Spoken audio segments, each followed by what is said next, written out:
সুবহানাহু ওয়া তাআলার। ইবাদত কবুলের 3 নম্বর শর্ত হালাল রুজি। কি বললাম? হালাল উপার্জন করতে হবে। আমরা অনেকেই হালাল উপার্জন পর্যন্ত সীমাবদ্ধ থাকি, যে হালাল উপার্জন করে ইবাদত করতে হবে। ভাই, হালাল উপার্জন যেমন করতে হবে, হালাল জিনিস খেতেও হবে। কথা বোঝেন নাই? একজন ব্যক্তি কষ্ট করে মাঠে খেটেছে, ধান গম লাগিয়ে, এই উপার্জন হালাল কি হারাম? হালাল। এই হালাল উপার্জন করার পরে সে যদি বিড়ি খায়, আবার নামাজও পড়ে, বা কাজ হবে?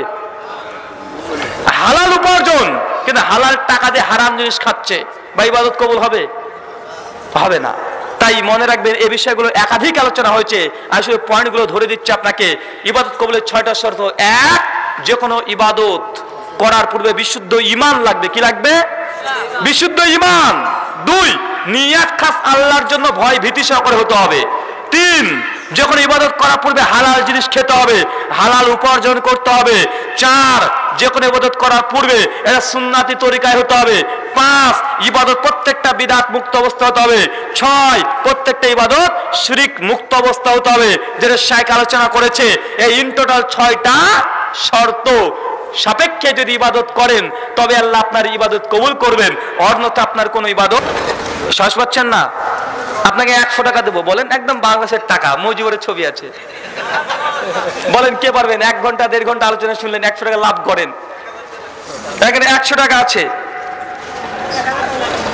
100 টাকা নাই নাকি রে ভাই? আচ্ছা, 100 টাকা দিচ্ছি, 100 টাকা হবে, সমস্যা নাই। আচ্ছা, 100 টাকা দেবো। ভাই বলেন তো 6টা শর্ত যে 6টা বলেছি, একজন চট করে দাঁড়িয়ে বলেন। না না, পরীক্ষার রেজাল্ট, পরীক্ষাতে প্রশ্ন দেওয়ার পরে আবার নতুন করে আউট করে আবার জমা দিবেন নাকি রে ভাই? আচ্ছা, কে বলতে পারবেন না? আমি বলবো। জি, এক কাজ করেন, আপনারা সকলে 100 টাকা করে তোলেন, আমাকে দেন। কারণ আমি অফার দিলাম যে আপনারা বললে 100 টাকা দেবো, তা আপনারা যখন বলতে পারছেন না, তা আমাকে বলতে হবে, তা আপনারা 100 টাকা করে দেন। জি, 5টার একটা কি হবে? একটা মনে নাই ভাই, উঠেন বলেন। 1, বিশুদ্ধ ঈমান, নিয়াত খাস আল্লাহর জন্য, বিদআত সুন্নাত। একটা জিনিস ভাই ভুলে গেছেন, একদম মূল পয়েন্ট। জি, যাই হোক ভাই, আলহামদুলিল্লাহ 5খানা বলেছেন, আর একটা সবারই সহযোগিতা বলেছেন, আলহামদুলিল্লাহ। ইসমাইল ভাইকে 100 টাকা দাও। যে আমাকে, তুমি আমার কাছে আসো ভাই, আমার হাত থেকে নিবে ইনশাআল্লাহ। তো আপনাকে আবারও বলছি, ইবাদত কবুলের 6টা শর্ত হচ্ছে কয়টা ভাই? কথা বলেন। 6টা। 1, যে কোনো ইবাদত করার পূর্বে বিশুদ্ধ ঈমান থাকতে হবে। 2, নিয়াত খাস আল্লাহর জন্য হতে হবে। 3, ইবাদত কবুলের পূর্বে হালাল রুজি এবং হালাল জিনিস ভক্ষণ। 4, সুন্নাতি তরিকায় হতে হবে। 5, বিদআত মুক্ত অবস্থা হতে হবে। 6, শিরক মুক্ত অবস্থা হতে হবে। এই 6টা শর্ত সাপেক্ষে যদি আপনি আমি ইবাদত করি, তবে আল্লাহ আমাদের ইবাদত কবুল করবেন। অন্যথা আল্লাহ আমাদের কোনো ইবাদত কবুল করবেন না। সব ধুলি করার মতো আল্লাহ সুবহানাহু ওয়া তাআলা উড়িয়ে দেবেন। যেমন আদম আলাইহিস সালামের দ্বিতীয় সন্তানের কুরবানিকে আল্লাহ উড়িয়ে দিয়েছে, আল্লাহ কবুল করেন নাই।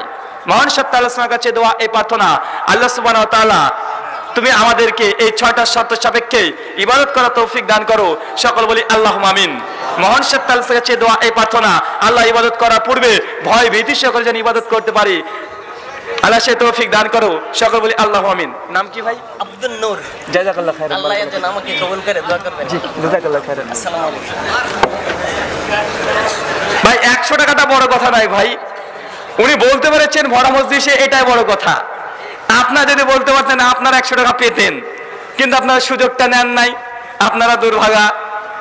তো যাই হোক, এখন আমার শেখ প্রশ্ন উত্তর হবে না। শেখ আপনি পড়েন, আপনি পড়েন। কাদিনীদের কে কিছু বলবেন, তারা কি মুসলিম না অমুসলিম? 1964 সালে গোটা মুসলিম উম্মার একমত, যেটাকে বলা ইজমা আছে, যে কাদিয়ানীরা গোমরাহ নয়, কাদিয়ানীরা কাফের। কি বললাম? কাদিয়ানীরা কাফের, এর মধ্যে কোনো সন্দেহ নাই। প্রথম কারণ তারা খাতমে নবুয়তকে অস্বীকার করে, তাদের দাবি যে বিশ্ব নবী সর্বশেষ নবী নয়, এবং তারপরে গোলাম মির্জা আহমেদ কাদিয়ানি এ নাকি নবী। নাউজুবিল্লাহ মিন জালিক। 2 নম্বর তাদের আকীদা যে ইমাম মাহদী আসবে না, স্বয়ং ইমাম মাহদী কে জানেন? ওই মির্জা কাদিয়ানি, উনি নাকি ইমাম মাহদী, উনি নবী আবার মাহদী। 3 নম্বর আকীদা কাদিয়ানীদের, তারা মনে করে নবী ঈসা আলাইহিস সালাম তিনি মৃত্যুবরণ করেছেন। নাউজুবিল্লাহ মিন জালিক। কেমন বিশ্বাস করে জানেন? কাদিয়ানীদের বিশ্বাস তাদের রুহানি খাজাইন 2য় খণ্ড 198 নম্বর পৃষ্ঠাতে কাদিয়ানীরা লিখে রেখেছে যে ঈসা আলাইহিস সালাম, আর এর জন্য কাদিয়ানীদের তাফসীর পড়বেন। কোরআনের তাফসীর আছে যেটা বাংলাতে অনুবাদ হয়ে গেছে, কাদিয়ানীরা ছাপিয়েছে আহমেদিয়া বুক হাউস থেকে, সূরা নিসা সূরা 4 আয়াত নাম্বার 158। একটা তথ্য দিই, আমরা যে কোরআনটা পড়ি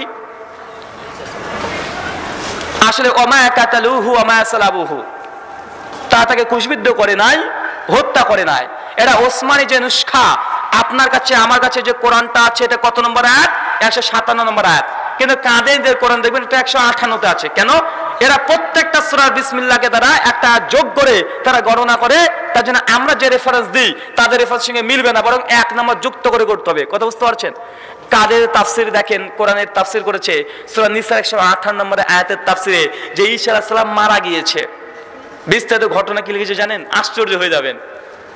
বলছে ঈসা আলাইহিস সালামকে আল্লাহ যখন কুরুশে দিয়েছেন, নাউজুবিল্লাহ মিন জালিক, তাকে কুরুশে দেওয়ার পরে তাকে পেরেক দেওয়া হয় 3 ঘন্টা কুরুশে, তাকে সাবাতের দিন, হিব্রু ভাষায় সাবাত মানে বিশ্রামের দিন, শনিবারকে বলা হয়। এই শনিবার দিন যখন তাকে দুপুর 3টের সময় তাকে কুরুশে দেওয়া হয়েছিল, আর সূর্য ডোবার